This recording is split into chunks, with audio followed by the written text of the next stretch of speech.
दोस्तों स्वागत है आपका एनएस एजुकेशन में। हम आज बात करेंगे सामान्य हिंदी के बारे में और सामान्य हिंदी में सबसे पहले मैं स्टार्ट कर रहा हूँ उपसर्ग। तो उपसर्ग का ये पहला वीडियो होगा, 2 या 3 पार्ट में इसको मैं फिनिश करूंगा। जनरली 2 पार्ट में ही फिनिश कर दूंगा, थोड़ा सा बड़ा हो जाएगा। और स्टार्ट करने से पहले मैं आपको एक चीज बता दूं कि आपको जो बुक फॉलो करने हैं वो करनी है लुसेंट्स की, जो जनरल हिंदी की बुक आती है, सामान्य हिंदी की जो बुक आती है उसको आपको फॉलो करना है। और पूरा पूरा मैं उसी बुक को फॉलो कर रहा हूँ। आपको जस्ट एक काम करना है, मैं यहाँ जो भी आपको जितना भी टॉपिक मैं आपका कवर कर रहा हूँ वो टॉपिक आपको एक बार लुसेंट में जरूर पढ़ना है। तो यहाँ मैं आपको पढ़ाऊंगा, 15 से 20 मिनट का ये वीडियो होगा। 15 से 20 मिनट के बाद आपको कम से कम 10 से 15 मिनट लुसेंट में एक बार देखना है। मैं गारंटी ले रहा हूं कि आपका एक सिंगल क्वेश्चन भी नहीं छूटेगा किसी भी एग्जाम में हिंदी में। तो चलिए दोस्तों स्टार्ट करते हैं। तो सबसे पहले हम बात करते हैं, देखिए उपसर्ग होते क्या है, उपसर्ग की डेफिनेशन क्या है। देखिए सबसे पहले तो हम इसका मीनिंग समझते हैं कि उप मतलब होता है समीप, समीप मतलब पास में, और सर्ग मतलब होता है सृष्टि करना, सृष्टि करना या निर्माण करना। मतलब कुल मिला के दोनों को जब मिला देते हैं बन जाता है उपसर्ग। तो उपसर्ग मतलब होता है किसी शब्द के समीप आकर नया शब्द बनाना, इसको बोलते हैं उपसर्ग। दूसरी चीज, ये शब्दांश होते हैं। शब्दांश मतलब एक कंप्लीट आपके वर्ड नहीं होते हैं, कंप्लीट शब्द ये आपके नहीं होते हैं, शब्दांश होते हैं, छोटे छोटे शब्दों के अंश होते हैं। और ये शब्दों के आदि में जुड़कर मतलब प्रारंभ में जुड़कर, ये प्रारंभ में इनको ऐड किया जाता है और उनके अर्थ में कुछ विशेषता लाते हैं। मतलब ये विशेषता लाने का काम करते हैं। इसका मतलब क्या हुआ, उसका जो मीनिंग है, जो भी इनके लगने के बाद मीनिंग बनता है, वो मीनिंग उस वर्ड का चेंज हो जाता है। तो ऐसे शब्दांश जो शब्दों के आदि में जुड़कर उनके अर्थ में कुछ विशेषता लाते हैं, वे उपसर्ग कहलाते हैं। जैसे ये वर्ड है आपका हार, हार मतलब होता है पराजय, ठीक है। लेकिन इसी शब्द के आगे जब हम प्रा जोड़ देते हैं, प्रा उपसर्ग जब हम जोड़ देते हैं तो ये बन जाता है प्रा प्लस हार। मतलब क्या बन जाता है, प्रहार। और प्रहार का मतलब क्या होता है, चोट करना। मतलब हार अब किस में कन्वर्ट हो गया, प्रहार में, मतलब ये बन गया चोट करना। ऐसे ही आ जब इसमें जुड़ जाता है तो ये बन जाता आहार मतलब भोजन। सम इसमें जब जुड़ जाता है तो ये बन जाता संहार, विनाश। और वी जब इसमें जुड़ जाता है तो बन जाता है बिहार, जिसका मतलब होता है घूमना। तो आपको, मुझे लगता है कि यहाँ इतने एग्जाम्पल से आपको ये तो समझ में आ गया होगा कि उपसर्ग एक्चुअल में होते क्या है, ठीक है। अब यहाँ पे जैसा कि हमने देखा कि हार शब्द में अलग अलग उपसर्ग हमने जोड़ दिए। देखिए जैसे प्रा है आपका या आ है, इनके एक्चुअल में कुछ मीनिंग नहीं होते हैं, दे आर मीनिंगलेस, कोई मीनिंग इनका नहीं होता है। लेकिन ये हार के साथ जुड़ के एक पूरा वर्ड बना दे रहे हैं, एक पूरा मीनिंगफुल वर्ड ये बना देते हैं। और अलग अलग इनका मीनिंग होता है, ऐसा जरूरी नहीं है कि सेम मीनिंग हो। चलिए दोस्तों आगे फिर हम बात करते हैं इनके क्लासिफिकेशन की या इनके विभाजन की, कि कौन कौन से टाइप के होते हैं। देखिए जब भी हम उपसर्ग की बात करते हैं तो 5 तरीके से इनको हम विभाजित करते हैं। और ये 5 जो तरीके हैं इसमें है संस्कृत के उपसर्ग। सबसे ज्यादा उपसर्ग जो होते हैं वो संस्कृत के ही होते हैं। फिर दूसरे नंबर पे आते हैं हमारे हिंदी के उपसर्ग। संस्कृत के उपसर्ग के बाद आपका हिंदी के उपसर्ग, मतलब नंबर्स में अगर हम बात करते हैं यहाँ पे, तो इनका जो नंबर है वो ज्यादा है, ठीक है ना। संस्कृत के बाद तो पहले नंबर पे संस्कृत के उपसर्ग आते हैं, दूसरे नंबर पे आते हैं हिंदी के। इसके बाद उर्दू और फारसी के भी उपसर्ग आते हैं, और चौथे नंबर पे आते हैं अंग्रेजी के उपसर्ग। और इनको हम डिटेल में आगे डिस्कस करेंगे। और उपसर्ग के समान प्रयुक्त होने वाले संस्कृत के अव्यय। तो ये 5 तरीके से हम इनको क्लासिफाई करते हैं। अब नेक्स्ट में हम देखते हैं, सबसे पहले तो हमें ये पता होना चाहिए कि आपका जो व्यापम का एग्जाम है, उस व्यापम के एग्जाम में जैसे फॉर एग्जांपल एक क्वेश्चंस लिए हैं मैंने, एक एक क्वेश्चन है आपका, ये एक ही पेपर के क्वेश्चन है दोनों, सॉरी तीनों, मेरे ख्याल से जहां तक मुझे याद नहीं है, मेरे ख्याल से ये 2016 में क्वेश्चन पूछे गए थे, ये भी 2016 का ही है, अलग अलग शिफ्ट का हो सकता है। और एसआई का जो एग्जाम है, एसआई 2016 का जो हुआ था, उसके ये क्वेश्चन है। तो यहाँ पे देखिए 2 तरीके से क्वेश्चन पूछे गए हैं। पहला है दुर उपसर्ग किस शब्द समूह में है। तो ये उपसर्ग आपको यहाँ पे गिवन है और ये 4 ऑप्शन में आपको 2-2 वर्ड्स पूछे गए हैं। तो आपको ये बताना है कि ये जो दुर उपसर्ग है इनमें से किस किस में है। दूसरा तरीका क्या है, एक वर्ड यहाँ पे दिया हुआ है बामुलहजा, तो इस शब्द में कौन सा उपसर्ग है। मतलब आपको वर्ड गिवन रहेगा और आपको इसमें बताना होगा कि इसमें उपसर्ग कौन सा है। ऐसे ही ये देखिए यहाँ पे उपसर्ग दिया हुआ है और आपसे ये वर्ड पूछा। तो इस तरीके से आपसे क्वेश्चन पूछे जाएंगे और यही दो तरीके होते हैं आपसे क्वेश्चन पूछने के, उपसर्ग हुआ या प्रत्यय, इसके बाद हम पढ़ेंगे तो प्रत्यय में भी इसी तरीके से क्वेश्चन पूछे जाते हैं। तो दोस्तों सबसे पहले हम स्टार्ट करते हैं, हमारे जो संस्कृत के उपसर्ग हैं ये सबसे ज्यादा हैं नंबर्स में और डिफरेंट डिफरेंट नंबर्स हैं। देखिए जो हिंदी आई है, हिंदी आई कहां से है? हिंदी मुख्य रूप से संस्कृत से ही आई है, ठीक है ना। तो यहाँ पर संस्कृत के उपसर्ग के बारे में हम बात करेंगे। देखिए जो संस्कृत के उपसर्ग में सबसे पहले नंबर पे है अपना अति। अति देखिए आपने, ये तो बहुत कॉमन वर्ड है। देखिए दोस्तों दो तरीके से मैं आपको यहाँ पे ये चीजें बताऊंगा। पहला तरीका तो ये होगा कि आपको वर्ड को देखते पता चल जाएगा कि इसमें कौन सा उपसर्ग है। तो यहाँ पे आपको ये पता होना चाहिए, जैसे मैंने यहाँ पे अति लिया हुआ है तो आपको ये पता होना चाहिए कि अति जैसा कोई उपसर्ग भी होता है। दूसरी चीज क्या है, जैसे ये अति उपसर्ग दो तरीके से यहां पर हो रहा है। जैसे अतिरिक्त, जैसे अति मतलब हो गया अधिक, तो इससे बन रहा अतिरिक्त और अतिशय। तो ये तो आपको देख के समझ में आ रहा है कि यहाँ पे अति और यहाँ पे भी अति उपसर्ग यूज हो रहा है। लेकिन यहाँ पे आप देख के नहीं समझ सकते इसको। अगर आपको ये पता नहीं होगा कि ये उपसर्ग होता है तो आप इसको देख के कभी नहीं समझ पाओगे कि ये यहाँ पे अति उपसर्ग है। तो आपको ये चीज थोड़ा सा प्रैक्टिस में लानी पड़ेगी, एक दो बार आपको इसको पढ़ना पड़ेगा। इसलिए मैं आपसे कह रहा हूं कि यहां से वीडियो देखने के बाद एक बार लुसेंट की जो सामान्य हिंदी है उसको आप जरूर फॉलो करें और ज्यादा नहीं 10 मिनट 15 मिनट आप उसको एक बार जरूर दें और अपने नोट्स बना लें। जिन वर्ड्स में आपको कठिनाई हो रही है, जैसे अति है तो अति का आप, जैसे आपको सपोज अत्यधिक और अत्यंत में कंफ्यूजन हो रहा है तो इसके नोट्स बना लें आप कि अति जो उपसर्ग है इसके आपने बना लिए कि इसका होता है आपका अत्यधिक और अत्यंत। तो क्योंकि ये वर्ड आपको देख के समझ में नहीं आएगा, क्योंकि आपको देखिए ये अत्यधिक लिखा हुआ है। अब आपका जो ऑप्शन होगा उसमें अति एक ऑप्शन होगा और दूसरे नंबर पे लिखा होगा ऑप्शन अत, और यहीं आप कंफ्यूज हो जाओगे। तो आपको ये चीज जरूर याद रखनी है, ये अत उपसर्ग नहीं है। अत्यधिक में क्या उपसर्ग है? अति उपसर्ग है। ऐसे ही आपका सेम रहेगा अत्यंत का। नेक्स्ट हम बात करते हैं अधि की। तो अधि को याद करना बहुत आसान है। अधि मतलब होता है ऊपर या श्रेष्ठ, तो इनका मीनिंग भी आपको पता होना बहुत जरूरी है। तो अधि देखिए अधिकार हो गया, अधिपति हो गया, अधिनायक हो गया। तो देखिए अधिनायक मतलब जो नायक हैं उनमें भी श्रेष्ठ है, उनके ऊपर है, उसको बोलेंगे अधिनायक। अधिकार, तो अधिकार मतलब ये क्या है? हम किसी के ऊपर हैं। जैसा फॉर एग्जांपल मैं कहता हूं मेरा आपके ऊपर अधिकार है, इसका मतलब क्या हुआ? मैं आपको जो भी बोलूंगा आप वो करोगे। तो इस तरीके से बन जाता है आपका अधिकार। तो ये भी आपका एक उपसर्ग हो गया। नेक्स्ट है आपका अनु। तो ये भी बहुत आसान है। अनु मतलब होता है पीछे या समान। जैसे मैं बोलता हूं अनुसरण करना या अनुकरण करना, मतलब अनुकरण मतलब क्या हो गया? फॉलो करना। जैसे मैं आपसे कह रहा हूं कि आप यहां से जाने के बाद लुसेंट एक बार पढ़ लेंगे और आप यहां से अगर पढ़ लेते हैं तो आपने क्या किया? अनुसरण किया मेरा। ऐसे ही आपका हो गया अनुचर, अनुसार और अनुशासन। ये सारे आपके अनु के उपसर्ग के एग्जाम्पल बन जाएंगे। नेक्स्ट है हमारा अप। अप मतलब होता है बुरा या हीन। देखिए यहाँ पे नेगेटिव सेंस में इसको यूज किया जा रहा है, बुरा या हीन। अब जैसे है आपका अपयश।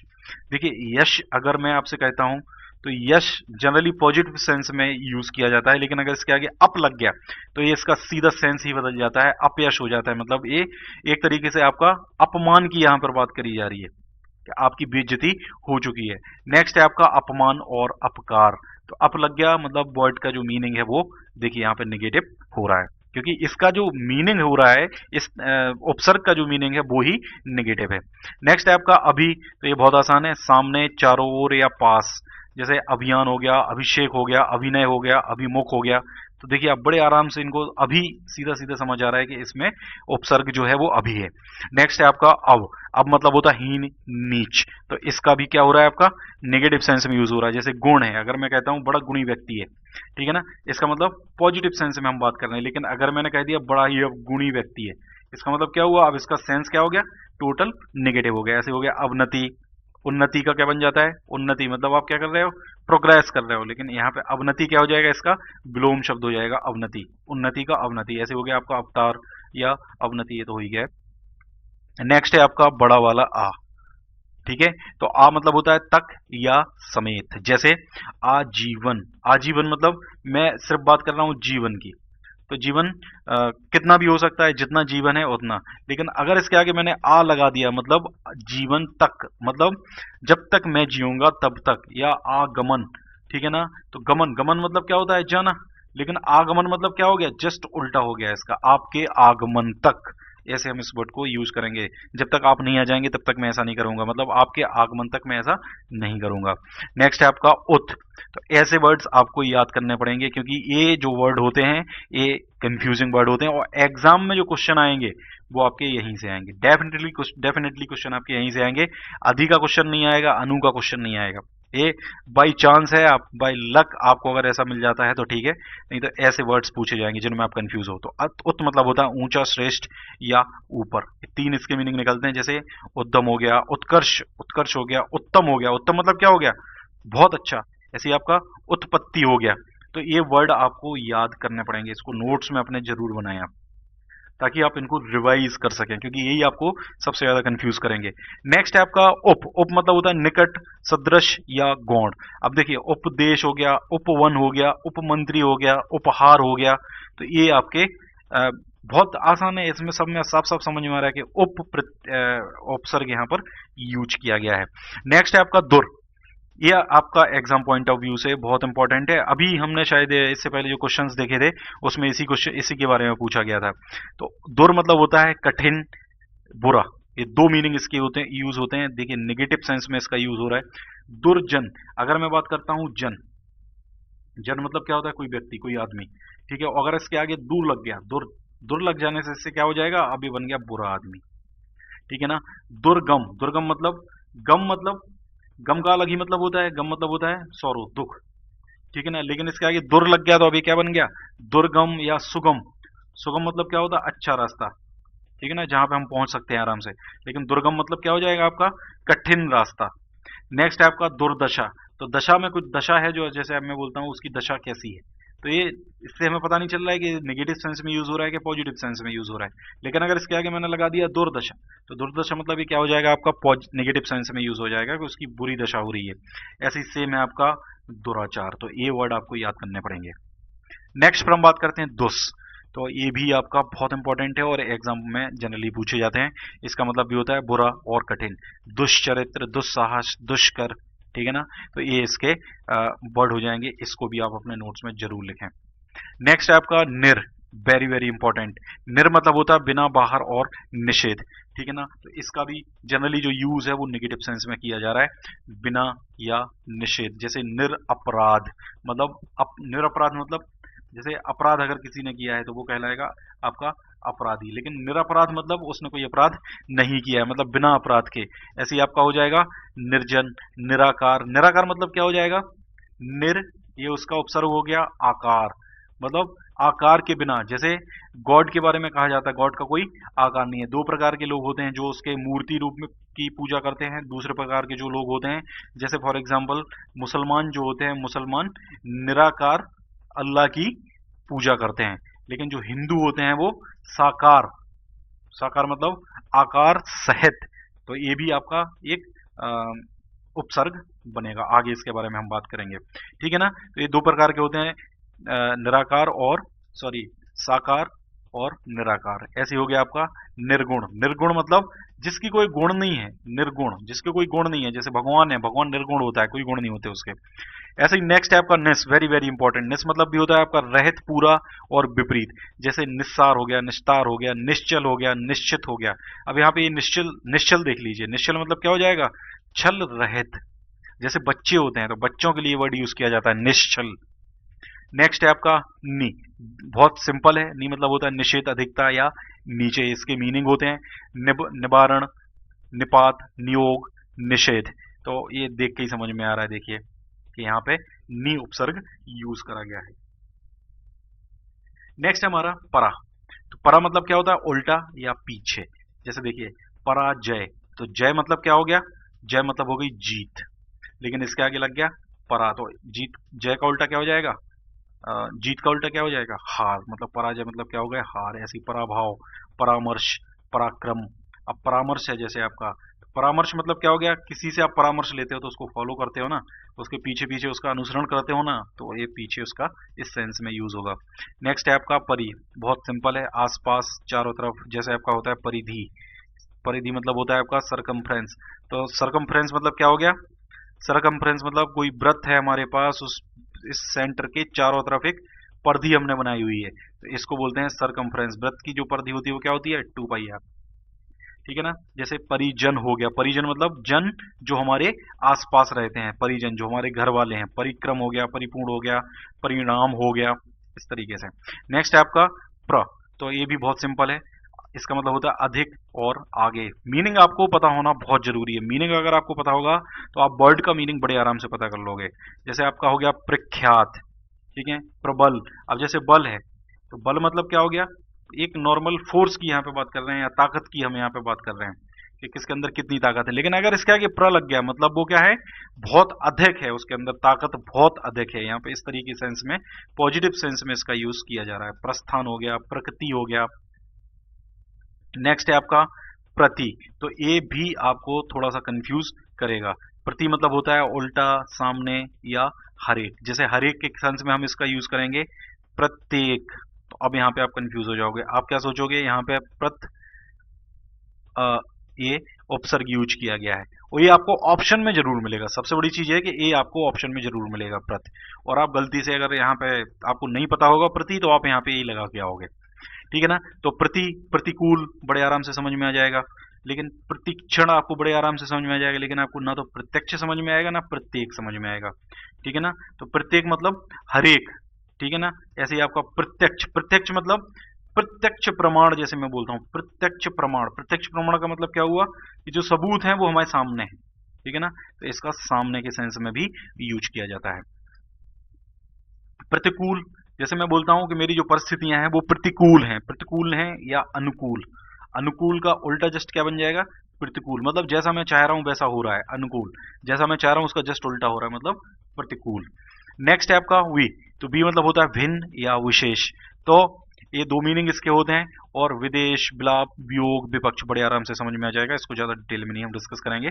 नेक्स्ट है आपका सम, तो ये आपका कंफ्यूजिंग है। उत्तम होता है, साथ होता है और पूर्ण होता है। जैसे संस्कार, ठीक है ना, संगम, संतुष्ट, संभव। ठीक है ना। तो ये सा के ऊपर जो बिंदी लगी हुई हो, समझ जाओ वहां पर क्या है, सम उपसर्ग है।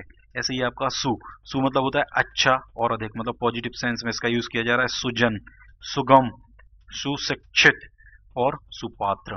तो इस तरीके से इन वर्ड्स को याद किया जा सकता है। तो दोस्तों ये थे हमारे पूरे जो संस्कृत के उपसर्ग हैं उनके बारे में। इसके अलावा दूसरा जो वीडियो लेके आऊंगा उसमें मैं कोशिश करूंगा कि सारे के सारे आपको पूरे के पूरे आपको डिस्कस कर दूं। और अभी तक आपने चैनल को अगर सब्सक्राइब नहीं किया तो चैनल को जरूर सब्सक्राइब करें। ये हमारा पेज है फेसबुक का, इसको आप लाइक कर सकते हैं। ग्रुप है, इस ग्रुप से जरूर जुड़ें। इसके अलावा स्टडी नोट्स वगैरह के लिए या नोटिफिकेशंस के लिए मैंने ये चैनल बनाया हुआ है, इस चैनल को आप जरूर ज्वाइन करें। और ज्वाइन करने के लिए इस लिंक पे जाके, ये सारी लिंक्स मैं डिस्क्रिप्शन में भी देता हूँ, हर एक वीडियो के डिस्क्रिप्शन में आपको ये लिंक मिल जाएंगी, तो आप वहां पे जाके क्लिक करके जुड़ सकते हैं। इसके अलावा अगर आपको प्रॉब्लम हो रही है तो आप प्ले स्टोर में जाएं। गूगल प्ले स्टोर में जाने के बाद फिर आप वहां पे सर्च करें टेलीग्राम, टेलीग्राम इंस्टॉल करें। इंस्टॉल करने के बाद इसको रजिस्टर करें, और रजिस्टर होने के बाद जब आप अपने नंबर से रजिस्टर हो जाएंगे तो रजिस्टर होने के बाद वहां पे जाके सर्च करें @NS Education, तो आपके सामने ज्वाइन का ऑप्शन आ जाएगा। इस तरीके से आप इस ग्रुप से जुड़ सकते हैं। और आपको वीडियो कैसा लगा आप कमेंट करके मुझे जरूर बताएं। अगर आपको बहुत अच्छा ये वीडियो लगेगा तो फिर मैं आगे सीरीज को कंटिन्यू करूंगा। और मैं आपकी एसआई का जो एग्जाम है, एसआई से पहले मैं कोशिश करूंगा कि सारी हिंदी आपकी जितनी भी इंपॉर्टेंट हिंदी है, देखिए जो साहित्य वाला पोर्शन है वो तो मैं अभी गारंटी नहीं ले रहा हूँ कि मैं साहित्य वाला पोर्शन आपको करा दूंगा, क्योंकि मैंने अभी तक साहित्य कभी पढ़ा नहीं है। ये कुछ चीजें ऐसी थी जो थोड़ी बहुत मैंने कभी कभार पढ़ी हैं, तो इसलिए मैं इनमें थोड़ा कॉन्फिडेंस से पढ़ा सकता हूँ। लेकिन साहित्य मैंने आज तक नहीं पढ़ा है, इसको मैं पढ़ के देखूंगा। अगर मुझे बहुत अच्छे से समझ में आ जाता है साहित्य के बारे में तो मैं आपको जरूर पढ़ाऊंगा। और अब इन वीडियोस को दोस्तों के साथ जरूर शेयर करें। दोस्तों आप लोग शेयरिंग बहुत कम करते हैं, आप जितना ज्यादा शेयर करेंगे मुझे उतना ज्यादा मोटिवेशन मिलेगा। Thank you very much.